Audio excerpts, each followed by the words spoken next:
eu quero falar sobre as portas que podemos abrir para os espíritos malignos. Sabe, gente, Deus ele não age nas nossas vidas quando não encontra fé, porque sem fé é impossível agradar a Deus. Mas Satanás ele também não encontra lugar e nem brecha nas nossas vidas se ele não tiver algumas portas abertas. E a primeira das portas abertas que Satanás usa para entrar nas nossas vidas e destruir, porque ele vem para roubar, matar e destruir, é o pecado. A Bíblia diz assim: irai-vos e não pequeis, e nem deis lugar ao diabo. Vejam que coisa, a Bíblia diz que a ira pode levar ao pecado, uma ira que é santa, uma ira que é pelo reino de Deus, que não é por motivos pessoais.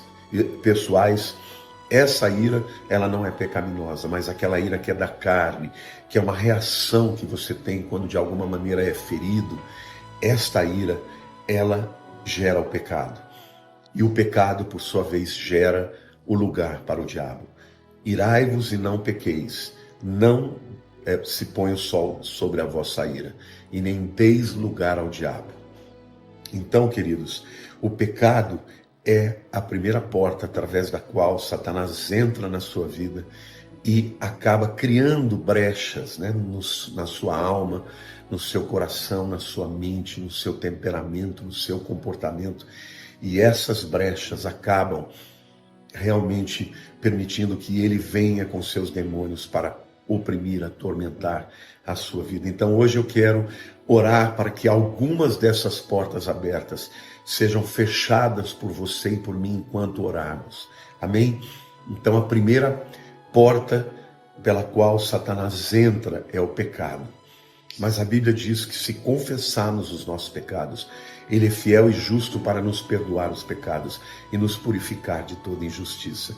Então eu quero agora orar com você para que as brechas do pecado sejam fechadas na sua vida. Senhor, nós queremos orar segundo esta palavra. Senhor, o pecado, ele tem poder para escravizar.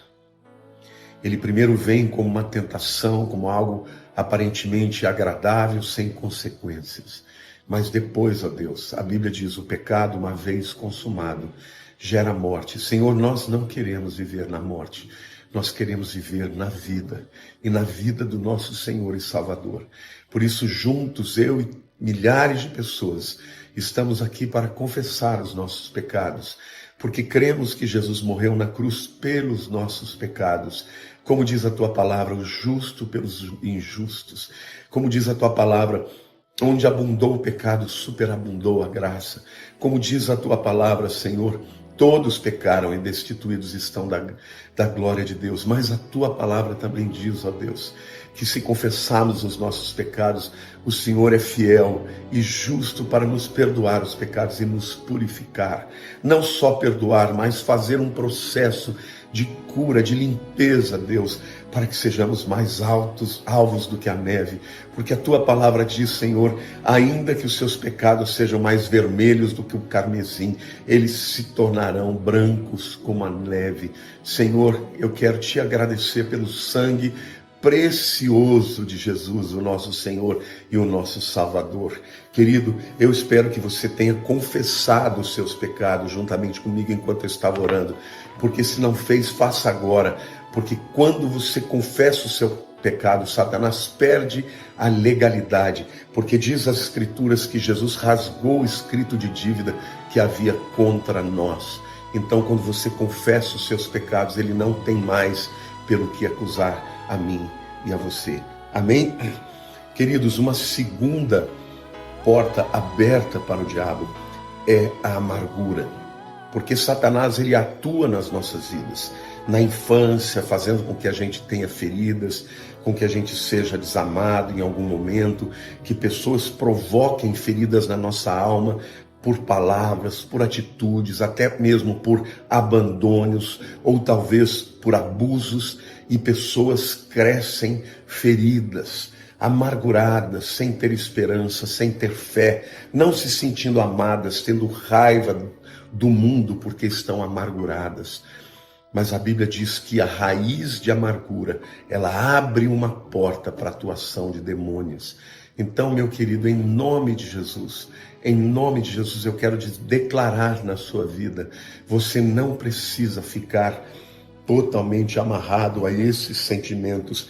Agora, tem pessoas que gostam de se segurar a essas feridas e essas amarguras, porque a única coisa que elas têm é isso, e elas desejam a vingança, elas querem retribuir aqueles que lhes feriram. Eu ouvi certa vez dizendo que a amargura é como alguém tomar um cálice de veneno todo dia, acreditando que a pessoa que o feriu, que vai morrer envenenada. Não, querida, não, querido, quem vai ser afetado é você mesmo, mas você não tem que ficar com amargura no seu coração, porque Jesus um dia clamou no último dia da festa dos tabernáculos. Ele disse: eia, quem tem sede vem, porque todo aquele que crer em mim, diz as Escrituras, do seu interior fluirão rios de água viva. E ele estava se referindo à vinda do Espírito Santo. É o Espírito Santo quem nos limpa, é aquele que nos, com a sua água viva, vai fluindo de nós e vai tirando toda a amargura, todo o veneno, tudo aquilo que ficou no nosso coração, nas nossas lembranças. Por isso, Espírito Santo de Deus, Consolador amado, tu habitas em nós.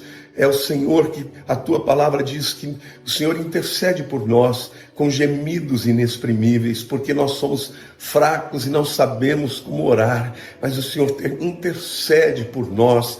Ó Espírito Santo, que coisa linda, que maravilhoso saber que no céu o nosso Salvador Jesus está à destra do Pai intercedendo por nós, mas dentro de nós está o Espírito de Deus. Então agora eu quero declarar sobre a vida dos meus irmãos o fluir do Espírito, o derramar do Espírito, com a sua graça, com a fé, limpando as memórias, tirando a dor. Senhor, em nome de Jesus, eu quero nesse momento agora orar, e você ora comigo, meu querido, orar fechando as brechas, Senhor, para toda amargura.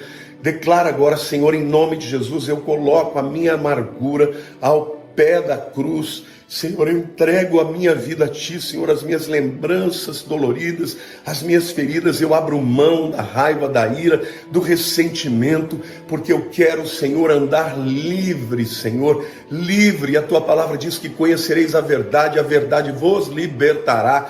Por isso, Senhor, em nome de Jesus, agora eu dou uma palavra de ordem, uma palavra de comando, para que os meus amados que estão aprisionados pela raiz de amargura, Senhor, que eles sejam libertos, e agora pela decisão deles, ó Deus, que eles fechem a porta, fechem a brecha, Senhor, da amargura, para que nunca mais Satanás alcance ocasião na vida deles e eles sejam livres.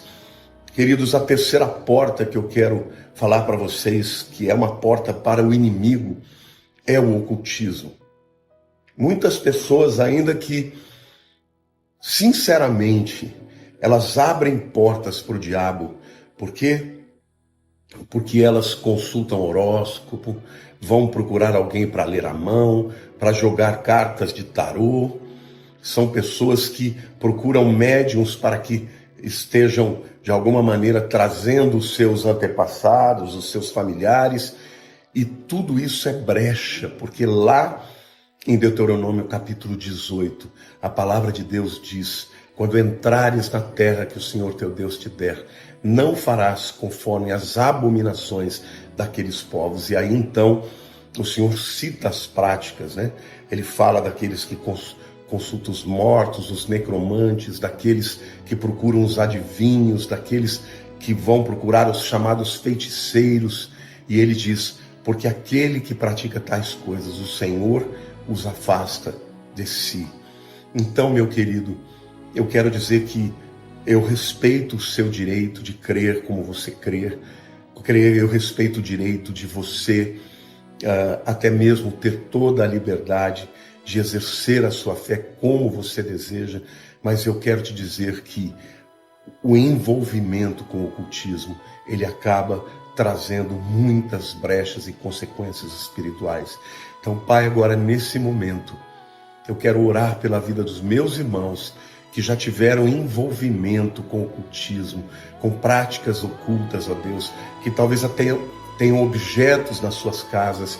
Eu quero te pedir, ó Deus, que o Senhor revele a eles por onde está a brecha através da qual o inimigo está entrando, e que eles, Senhor, ao tomarem a decisão correta, Senhor, de abandonar essas coisas, que eles sejam livres, ó Deus, e libertos e perdoados, e que esta porta seja fechada na vida deles, para que não venham males para eles, ó Deus, que são males oriundos, ó Deus, daqueles que têm contatos com o mundo oculto.